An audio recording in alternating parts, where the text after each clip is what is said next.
اعوذ باللہ من الشیطان الرجیم بسم اللہ الرحمن الرحیم اللہم صلی علی سیدنا محمد معدن الجود والکرم وآلہ وسلم۔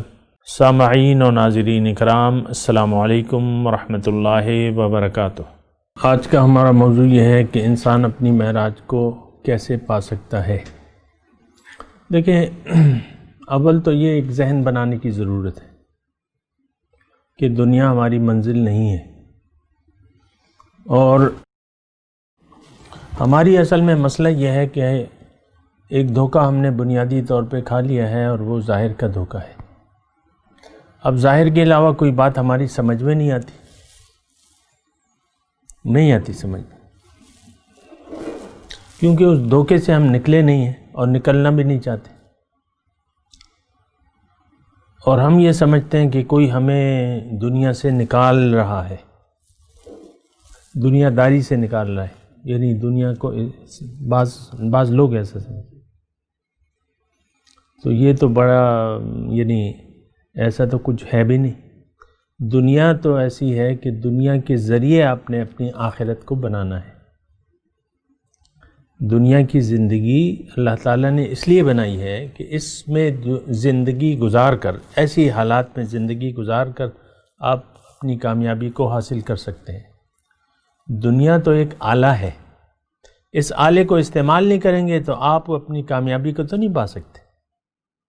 یہی دنیا کی جو باتیں ہیں، ظاہری تعلیم ہے، کاروبار ہے، رزق ہے، آپ شادی ہے، بچے ہیں، گھر بنائیں، جو کچھ بھی کریں، لیکن بات یہ ہے کہ یہ بہت زیادہ ایک بے وقوفانہ بات ہے اگر کوئی ایسا سوچتا ہے کہ دنیا کو چھوڑ کے، ترک کر کے میں نے آخرت اپنی بنانی ہے، تو یہ بہت دین سے یہ بالکل بے خبر ہے۔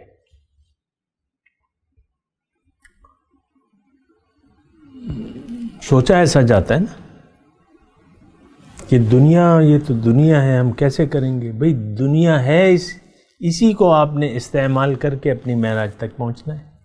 دنیا تو ایک آلہ ہے، آلے دنیا میں زندگی گزارنے کا طریقہ ہی آپ کو اپنی معراج تک پہنچا دے گا۔ یہ بات ہماری سمجھ میں نہیں آتی۔ اس کی وجہ یہ ہے کہ ہم اپنی مرضی کو چھوڑنے کے لیے تو تیار نہیں ہیں۔ مرضی کو چھوڑنا، ہم ایسے کہتے ہیں کہ بس یہ تو بہت بڑا نقصان ہو گیا ہمارا، یعنی اللہ کے حکم کے تابع ہونے کو آپ اپنا سارا نقصان اس میں سمجھتے ہیں کہ میں اللہ کا غلام بن جاؤں۔ یہ نہیں ہو سکتا، یہ ہم زبان سے نہیں کہتے، ایک سوچ ہے ہماری کہ کسی اور کا حکم مان لوں میں اپنے سوا۔ میں آزاد ہوں، میرا جسم میری مرضی، کہتے ہیں نا، میری مرضی ہوگی، یہ میری مرضی ہے۔ اس میں کتاب کیا دیتی ہے، اس سے مجھے کیا تعلق ہے؟ جو آج آپ کا نعرہ ہے نا، یہ نعرہ صرف ایک مخصوص طبقے کا نہیں ہے، یہ سب انسان ایسا کر رہے ہیں، کہتے ہیں بھائی میں زندگی گزار رہا ہوں۔ آپ دیکھیں، ہر باپ کا ایک رویہ ہے گھر میں، اور ضروری نہیں ہے کہ وہ اللہ کے حکم کے مطابق بھی ہو۔ ہر شوہر کا ایک خاص رویہ ہوتا ہے، ہر بیوی کا ایک خاص رویہ ہوتا ہے، ضروری نہیں ہے کہ وہ اللہ کی ہدایت کے مطابق ہو۔ عام طور پہ تو اس کو ہم سمجھتے ہی نہیں ہیں نا۔ آپ بول رہے ہیں، ہنس رہے ہیں، کھیل رہے ہیں، مشغول ہو رہے ہیں، اور سارے آپ نے مشغلے بنائے میں، یہ میرا کھیل کا وقت ہے، اور یہ میرا سگریٹ نوشی کا وقت ہے، اور اس وقت یہ میں نسوار کروں گا، اس وقت نماز پڑھوں گا، مثال کے طور پہ۔ ساری آپ نے اپنی مرضی سے اپنی سیٹنگ کی ہوئی ہے۔ اللہ کا حکم، رسول کی طریقہ، یہ عام یہ ایک سوچ نہیں ہے کہ میں اللہ کے حکم کے تابع ہو جاؤں، میرا سر جھک جائے اللہ کے حکم کے سامنے۔ اللہ کے حکم کے سامنے سر جھکانے کے لیے آپ کو انسان کے آگے سر جھکانا ہوگا، جو آپ کا استاد ہے۔ استاد آپ نہیں بنانا چاہتے، اس کا مطلب یہ ہے کہ آپ ناکام جانا چاہتے ہیں اپنی زندگی میں، دنیا سے ناکام جانا چاہتے ہیں، کیونکہ آپ کا مقصود تو ظاہری ہے۔ استاد کی اہمیت اگر آپ کی ذہن میں نہیں ہے، اس کا مطلب یہ ہے کہ آپ کا دل جو ہے بس دنیا میں لگا ہوا ہے اور آپ دنیا ہی کے بندے ہیں۔ یہ ایک بات نوٹ کر لیں، استاد کی اہمیت اگر آپ کی نظر میں نہیں ہے، اس کا مطلب یہ ہے کہ آپ دنیا دار ہیں، آپ دنیا کے بندے ہیں، آپ اللہ والے بننا ہی نہیں چاہتے۔ عام طور پہ تو ذہنیت یہی ہے، ہم آزاد رہنا چاہتے ہیں۔ پابندی خواہ وہ اللہ ہی کی کیوں نہ ہو، نو وے، ہو نہیں سکتا، تصور نہیں ہے کہ اللہ کے حکم کے میں پابند ہو جاؤں اور غلامی اختیار کر لوں اللہ کی، ہے تصور؟ ہر کوئی اپنی مرضی جینا چاہتا ہے، نماز پڑھے گا، روزے رکھے گا۔ اب دیکھیں اب روزے آ رہے ہیں، بچہ کہے گا میں نے بھی روزہ رکھنا ہے، حکم نہیں مانے گا اللہ کا، کہتا ہے میں نے روزہ رکھنا ہے، بھوکا رہنا ہے، میں نے تلاوت سننی ہے، تراویحیں پڑھنی ہے۔ ماننا نہیں ہے اللہ کا حکم، سننا ہے۔ سب کھڑے ہو جاتے ہیں، مسجدیں بھر جاتی ہیں قرآن سننے کے لیے، حکم نہیں ماننا۔ تو بات یہ ہے کہ سوچنے کی بات ہے، انسان اپنی معراج کو کیسے پا سکتا ہے؟ دیکھیں اس کے لیے ایک تو استاد کی ضرورت ہے آپ کو، پھر انسان کی ماننا ہوگی۔ اللہ نے قرآن میں فرمایا ما آتاکم الرسول فخذوہ وما نہاکم عنہ فانتہوا، جو رسول تمہیں دے دے اس کو لے لو، جس سے رسول منع کرے اس سے منع ہو جاؤ۔ ہم یہ کام کرنے کے لیے تیار نہیں ہیں۔ رسول کا طریقہ کیا ہے، اس سے ہمیں کیا سروکار؟ یعنی ہماری زندگی پکار کے کہہ رہی ہے، ہم زبان سے تو نہیں کہتے، ہم عملی طور پہ پکار کے رہ رہے ہیں۔ رسول کے طریقے سے ہمیں کوئی غرض نہیں ہے، رسول نے کیسے زندگی گزاری، رسول کی ہدایت کیا تھی، اس سے ہمارا کیا واسطہ؟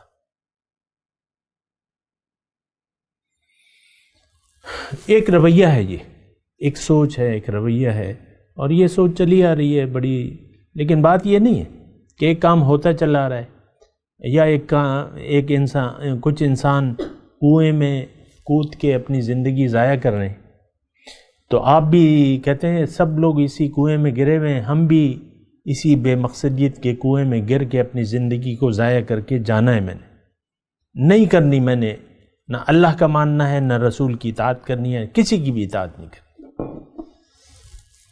کون ہوتا ہے؟ یعنی رسول کو ہم پکار کے کہہ رہے ہیں کہ آپ کون ہیں کہ ہمیں زندگی کا طریقہ بتائیں؟ معاذ اللہ، اپنے عمل سے پکار کے کہہ رہے ہیں رسول آپ کا ہماری زندگی سے کیا واسطہ، ہم سے کیا لینا دینا، میرے جسم ہے، مائی لائف، میری زندگی میری مرضی، نہیں وہ دوسرا جملہ ہے نا، my life and my style, میرا اسٹائل، آپ کی زندگی سے میرا کیا لینا دینا؟ میں تو اپنی مرضی زندگی گزاروں گا، میں نے تو ایک مقصد کا تعین کیا ہے، گھر بنانا ہے، بہت سے پیسے کمانے ہیں، ایک پلاٹ لینا ہے کمرشل، اور ایک جو ہے کمرشل پلازا بنانا ہے، یہ ایک سوچ خواب یہ ہوتے ہیں نا۔ بہرحال تو یہ سوچنا ہوگا کہ اصل میں ہم جا رہے ہیں، یہ ہم نے تو یعنی موضوع بنایا معراج، انسان اپنی معراج کو کیسے ہم نے، لیکن انسان نے اپنا یعنی اسفل، دیکھیں دو ٹھکانے ہیں، ایک علیین ہے اور ایک سجین ہے۔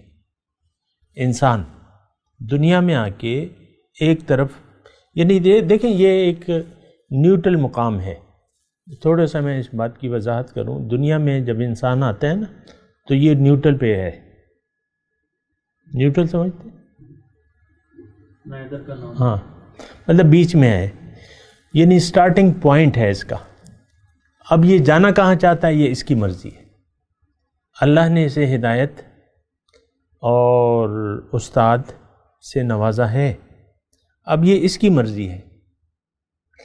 عام طور پہ قرآن اور رسول کا طریقہ، اس کو ہم قبول نہیں کرتے۔ ہم اپنی مرضی سے زندگی گزارنا چاہتے ہیں تو اس کا مطلب یہ ہے کہ ہم یو ٹرن لے لیتے ہیں اور خواہشات نفسانی کے مطابق ہر انسان زندگی گزارنا چاہتا ہے، تو اس صورت میں اس کی ناکامی جو ہے اس کا مقدر بنے گی، اور اس کا مقام جو ہے یہ علیین کبھی پہنچ ہی نہیں سکتا، سوال ہی نہیں پیدا ہوتا۔ اس نے منزل کا انتخاب ہی نہیں کیا ہے۔ یہ تو نہیں کہ یہ سجین میں جائے اور اللہ تعالیٰ اس کو کھینچ کے لائے کہ بھئی تمہیں تو میں نے علیین کے لیے پیدا کیا ہے، تم تو احسن تقویم ہو۔ بات کرتے ہیں ایک وقفے کے بعد۔